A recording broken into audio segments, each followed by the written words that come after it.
ইমান ধুনীয়া লাগে ৰাতি পোহৰতো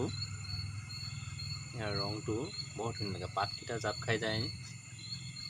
চাওকচোন কি ধুনীয়া লাগে পাতকেইটা এনেকৈ খাৰা হৈ যায় এয়া চাওকচোন পিছ চাইডটো আকৌ ৰঙা পিছ চাইডটো ইয়াৰ কালাৰটো ৰংটো চাওকচোন কি ধুনীয়া দিনত এনেকৈ পৰি যায় ৰাতি হ'লে এনেকৈ খাৰা হৈ থাকে দেখি বৰ ভাল লাগে ৰাতিৰ সৌন্দৰ্যটোও বেলেগ